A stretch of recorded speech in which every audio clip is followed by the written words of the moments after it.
Et salut les filmmakers, c'est Karimatrip, j'espère que vous allez bien. Nouvelle petite vidéo sur ma chaîne YouTube et on va faire du DaVinci Resolve. Comme je l'ai dit dans ma vidéo précédente, je le répète ici, je vais spammer full vidéo sur DaVinci Resolve. Voilà, comme vous le savez, j'ai passé ma certification en tant que formateur certifié.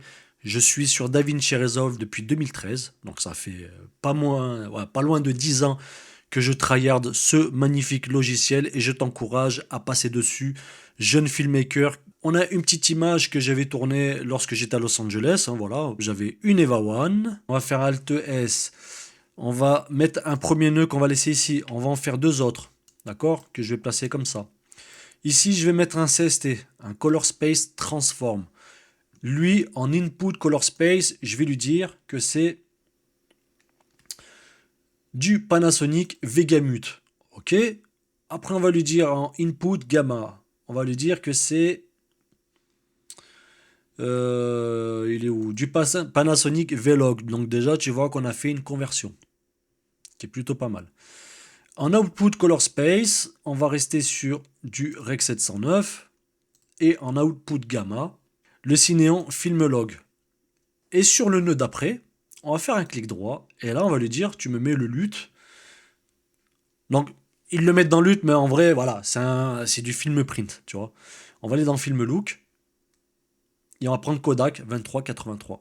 Et en fait, le D55, le D60, le D65, ça va correspondre à la température. Donc, il faut rester sur un D60. L'image, elle est, regarde, j'ai rien fait encore, hein. Mais l'image, elle est belle, tu vois, elle est, comme on dit dans le jargon, image cinéma, quoi. Donc, je vais repartir sur mon nœud d'avant. Et sur le nœud d'avant, je peux utiliser mon offset pour réajuster mon exposition. Et tu vois l'avantage de faire ce process d'utiliser un CST, c'est que ça permet, tu vois comment mon signal, il est bloqué en bas, il est bloqué en haut, et en fait, tu vois, c'est le signal qui s'étend, qui s'étire. Et là, on va pouvoir, voilà, réajuster tout simplement l'exposition. Ben là, l'image, ben, elle est, voilà, l'image, elle déboîte. Tu vois ce que je veux dire? L'image, elle déboîte.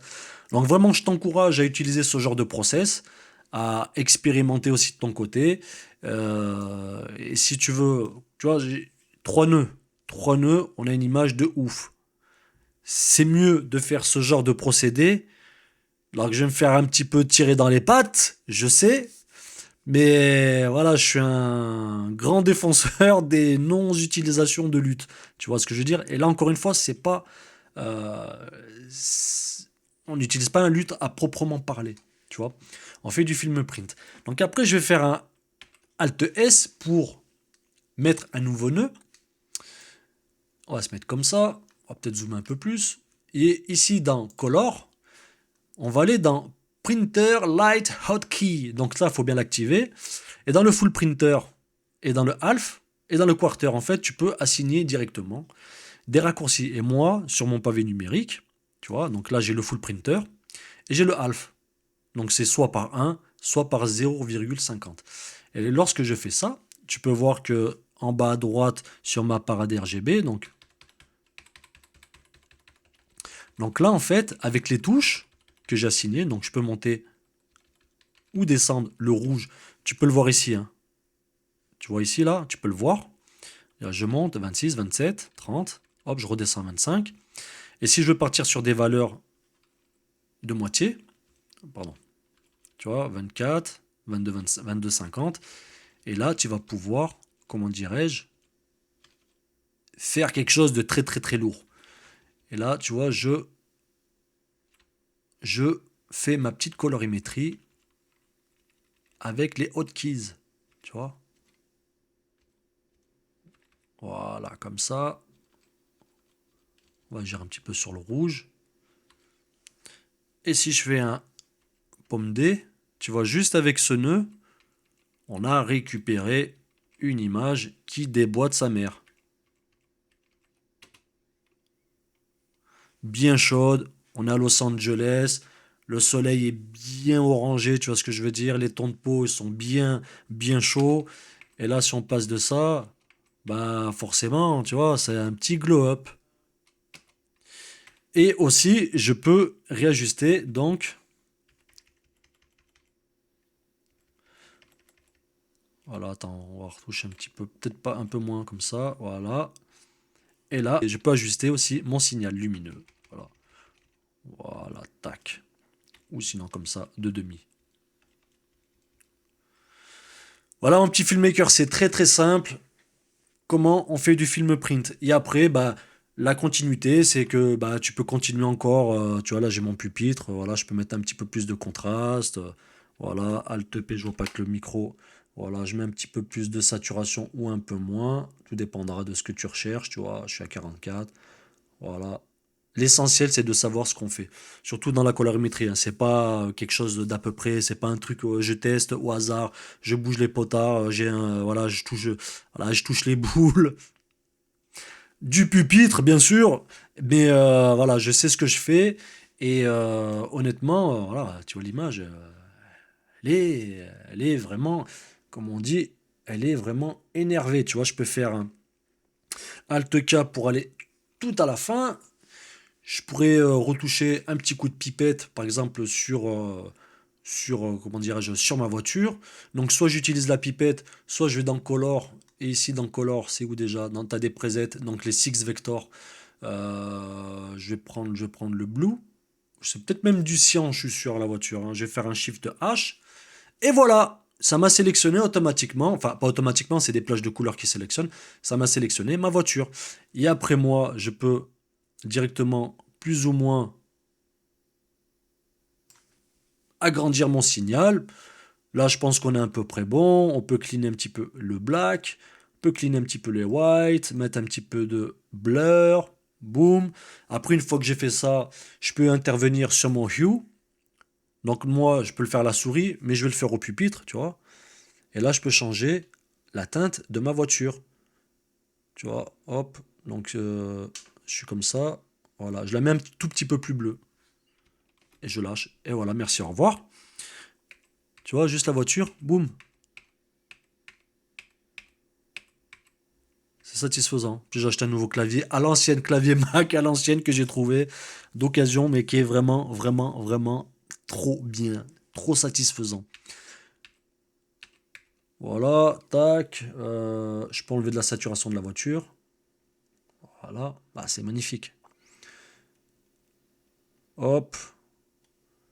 Et je peux réajuster aussi un peu de lumière sur la voiture, ou un peu moins. Voilà. Et là, mon gars, on est dans un film. Tu fais ça, tu mets les bandes noires. Voilà, 2,35.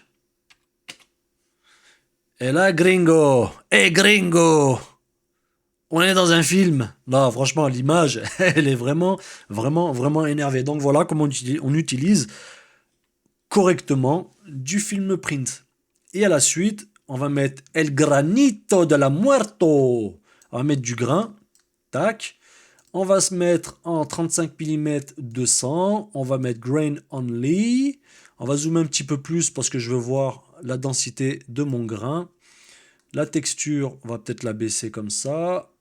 Les grains, on va les bouger comme ça. Le strange, on va le monter un peu plus. Moi, j'aime bien quand c'est granuleux, limite semouleux, tu vois. Ça va rien dire, mais je le dis. On a le droit de le dire. Tu vois, là, le petit grain là qui vient fourmiller dans mon image, ça, c'est mon délire. C'est ce genre d'image que je fais. D'ailleurs, bah, quand vous regardez mes clips, tout le temps, j'ai cette signature d'image qui est propre à moi-même. Tac. Donc là, on est bon. Voilà, l'image, elle est simple, efficace. On va aller ici. Donc, comme je te l'ai dit, euh, avant toute chose aussi, bien paramétrer son espace colorimétrique. Donc là, je suis en DaVinci YRGB. Tu peux laisser le temps en tant que tel. Parce que tout simplement, le Color Space Transform DaVinci YRGB, à proprement parler, il n'est pas managé, c'est-à-dire qu'il est pas, on ne lui applique pas directement des inputs et du output. Il faut le faire soi-même. C'est pour ça que on a fait un CST dans mes nœuds, d'ailleurs, que tu peux voir ici, là. en disant l'input et l'output, c'est du Vegamut et du Vlog. Voilà, tout simplement. Mais même si tu changes, par exemple, si je me mets en, je sais pas, je me mets en DaVinci White Gamut, voilà, je me mets en Gamma 2.4 et que je fasse ça, il n'y a aucune incidence. Ça fait rien du tout. C'est comme ça. C'est le DaVinci Grec RGB. Ça te permet de pouvoir setup manuellement toi-même ton espace colorimétrique. Donc je pourrais très bien le faire avec le DaVinci Y RGB Color Manage, c'est-à-dire qu'on va manager, on va appliquer directement cette conversion. Donc je vais aller dans Custom, je lui dis que mon input c'est du Rec 709 Gamma 2.4, de ma timeline de Color Space c'est du Rec 709 2.4 et l'output Color Space c'est du Rec 709 2.4. Une fois que je fais ça, je fais OK. Donc là, on a appliqué deux fois, hein, d'accord? Donc ici dans mon Color Space Transforms, je vais lui dire que tu utilises la timeline, et là tout simplement tu utilises la timeline et on se retrouve avec une image comme on avait tout à l'heure. Voilà, c'est très simple. C'est pour ça, sinon j'aurais pu faire ça, clic droit, j'aurais pu bypasser, tu vois, j'aurais pu bypasser le color management, et si je me remets comme ça, Panasonic, il est où? Il devrait te faire des sections carrément, c'est mieux, hein, je pense, hein. Panasonic, tac, tac, tac, il est... Et voilà, on se retrouve comme tout à l'heure. Donc, tu as plusieurs choix, en fait, comment utiliser les espaces colorimétriques. Ça sera à toi de gérer tout ça. Mais l'un dans l'autre, quand tu sais bien utiliser tes espaces colorimétriques, et c'est là où va tout, enfin, là où tout va se jouer au niveau du rendu de ton image, c'est une fois que tu l'as bien setup, et ben voilà, tu te retrouves avec une image comme celle-ci. On est sur de l'EVA One quand même. De l'EVA One, c'est pas une caméra qui est récente, mais qui a quand même une belle color science.